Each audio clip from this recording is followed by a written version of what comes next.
नमस्कार दोस्तों।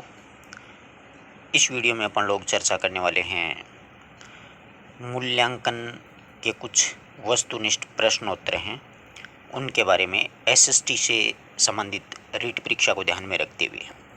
तो आज का अपना पहला प्रश्न है मित्रों कि योगात्मक मूल्यांकन का उद्देश्य है, यानी योगात्मक मूल्यांकन किसे कहा जाता है। यानी समय विशेष पर एक विद्यार्थी ने कितना अच्छा कार्य का निष्पादन किया, उसका पता लगाना। दूसरा है अधिगम को सुगम बनाना और ट्रेड नए प्रदान करना। तीसरा है ऐसे विद्यार्थियों का पता लगाना जो अपने साथियों के समकक्ष संप्रति में कठिनाई अनुभव कर रहा है। चौथा है अगली इकाई के अनुदेशन से पूर्व प्रगति का पता लगाना। तो योगात्मक जो मूल्यांकन होता है मित्रों, वो ध्यान रखिएगा, समय विशेष पर एक विद्यार्थी ने कितना अच्छा कार्य का निष्पादन किया उसका पता लगाना। 1 नंबर ऑप्शन है वो इसमें क्या माना जाएगा, राइट आंसर माना जाएगा। नेक्स्ट प्रश्न है अपना कि अच्छे मूल्यांकन की कौन सी एक विशेषता नहीं है। अच्छा जो मूल्यांकन है उसकी वैधता, विश्वसनीयता, निदानात्मकता, नकारात्मकता। तो आपने आराम से कर लोगे, नकारात्मकता कोई विशेषता नहीं होती है।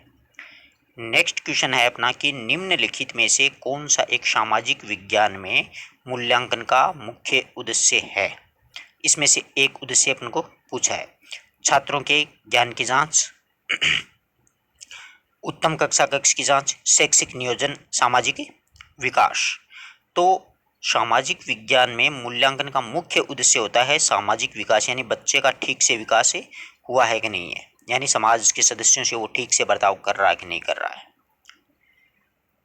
अगला प्रश्न है अपना कि एक ऐसा परीक्षण है जो विद्यार्थी की विषय सूची संबंधी कौशलों की प्रवीणता का स्तर एवं विषय संबंधित आधारभूत संकल्पनाएं, प्रतिक्रियाएं तथा सामान्य ज्ञान की संप्राप्ति का मापन करता है, वह क्या कहलाता है। मतलब भविष्य सूचक परीक्षण, संप्राप्ति परीक्षण, निदानात्मक परीक्षण या सर्वे परीक्षण। तो एक ऐसा परीक्षण है जो विद्यार्थियों की विषय सूची संबंधी कौशलों की प्रवीणता के बारे में पता लगाता होता है संप्राप्ति परीक्षण।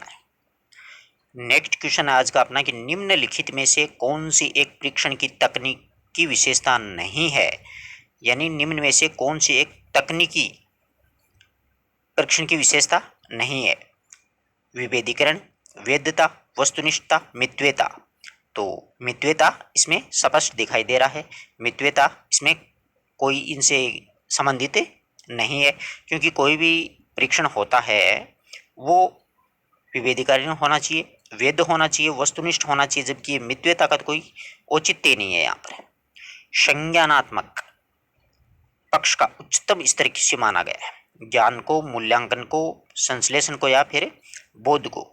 तो सही सी बात है, मूल्यांकन को संज्ञानात्मक पक्ष का उच्चतम स्तर माना गया है।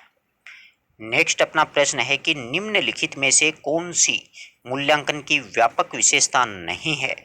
मूल्यांकन की व्यापक विशेषता है वो अपने को पूछे कि निम्न में से कौन सी एक मूल्यांकन की व्यापक विशेषता नहीं है। विद्यार्थी की रटंत संपत्ति कितनी बड़ी। दूसरा है पूर्व निर्धारित उद्देश्यों की प्राप्ति। तीसरा है कक्षा में दिए जाने वाले अधिगम अनुभव कितने हैं। चौथा है शिक्षा उद्देश्यों की प्राप्ति। तो रटंत स्मृति कितनी बड़ी है, रटंत स्मृति इसका कोई औचित्य नहीं है, यहाँ पर यह व्यापक विशेषता नहीं है, क्योंकि कक्ष में विद्यार्थी को समझाना चाहिए, न कि उसको रटाना चाहिए। सतत एवं व्यापक मूल्यांकन पर प्रभावी रूप से बल दिया गया है। सतत एवं व्यापक मूल्यांकन पर प्रभावी रूप से बल दिया गया, यानी किस पर इसमें बल दिया गया है, ये अपने को पूछा है। तो राधाकृष्ण आयोग के द्वारा, राष्ट्रीय शिक्षा नीति 1986 के द्वारा, मुदालियर आयोग के द्वारा, या इनमें से कोई नहीं। तो सतत और व्यापक मूल्यांकन है उसमें सर्वाधिक बल दिया गया था राष्ट्रीय शिक्षा नीति 1986 पर। अच्छा प्रश्न है, परीक्षा उपयोगी प्रश्न है। छात्रों की गुणवत्ता का मूल्यांकन करने के लिए निम्न में से कौन सा स्कोरिंग उपकरण नहीं है। स्कोरिंग उपकरण इनमें से कौन सा नहीं है। रूब्रिक, अवलोकन, चेकलिस्ट या फिर मूल्यांकन पैमाना। तो इसमें अवलोकन जो है वो गुणवत्ता का मूल्यांकन करने के लिए स्कोरिंग उपकरण नहीं माना जाता है। निम्न में से क्या एक मूल्यांकन उपकरण की एक गुणवत्ता नहीं है? यानी यहाँ पर मूल्यांकन उपकरण की एक गुणवत्ता नहीं पूछिए कि इसमें से कौन सी गुणवत्ता नहीं है, मतलब वैध होना चाहिए, व्यवहारिक होना चाहिए, निष्पक्ष, उद्देश्य। तो साफ दिखना चाहिए ये तीनों तो हो रहे हैं, बल्कि उद्देश्य का यहाँ पर कोई औचित्य ही नहीं है। अगला देखिए, एक प्रकार का मूल्यांकन है जो छात्रों और शिक्षकों की प्रगति में सुधार और निगरानी के लिए किया जाता है। यानी किस प्रकार का ये मूल्यांकन है जो छात्रों और शिक्षकों की प्रगति में सुधार और निगरानी के लिए रखा जाता है? तो रचनात्मक मूल्यांकन, मानक संदर्भित मूल्यांकन, योगात्मक मूल्यांकन या मानदंड संदर्भित मूल्यांकन। तो रचनात्मक जो मूल्यांकन है वो छात्रों और शिक्षकों की प्रगति में सुधार और निगरानी के लिए रखा जाता है। नेक्स्ट क्वेश्चन है कि मूल्यांकन की सही अवधारणा निम्न में से परिलक्षित होती है। मूल्यांकन की सही अवधारणा पूछिए अपन को, तो देनादेनिक मूल्यांकन, योगात्मक मूल्यांकन प्लस माप, तीसरा है माप प्लस निर्णय, चौथा है परीक्षण और परीक्षा। तो इसमें माप और जो निर्णय है वो मूल्यांकन की सही अवधारणा मानी गई है, माप और निर्णय।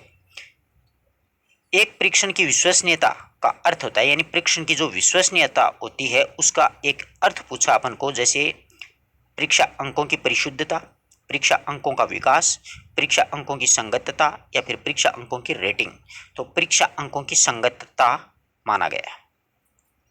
एक शिक्षक के आयोजन के द्वारा तत्काल प्रतिपुष्टि प्राप्त करता है, यानी एक जो शिक्षक होता है वो मूल्यांकन का आयोजन करके तत्काल प्रतिपुष्टि कैसे प्राप्त करता है? कार्यात्मक मूल्यांकन से, योगात्मक मूल्यांकन से, देनादेनिक मूल्यांकन से, नैदानिक मूल्यांकन से या फिर निर्माणात्मक मूल्यांकन से। तो एक शिक्षक होता है वो निर्माणात्मक मूल्यांकन का आयोजन करके तत्काल प्रतिपुष्टि प्राप्त कर सकता है। अगला प्रश्न है कि लिखित परीक्षा जो होती है उस लिखित परीक्षा का मूल्यांकन की एक क्या है, मतलब कार्यान्वयन होता है, प्रणाली होती है, कार्य होता है या फिर तकनीकी होती है। तो लिखित परीक्षा मूल्यांकन की एक तकनीकी मानी गई है। अगला प्रश्न है अपना कि निम्नलिखित में से क्या योगात्मक मूल्यांकन के एक कार्य के रूप में शामिल नहीं है? यानी योगात्मक मूल्यांकन के कार्य में निम्न में से कौन सा एक शामिल नहीं है?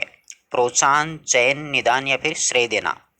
प्रोत्साहन, प्रोत्साहित किया जाता है विद्यार्थी का, चयन भी किया जाता है, श्रेय भी उसको दिया जाता है, निदान वाला है, ये ऑप्शन इसमें सही है।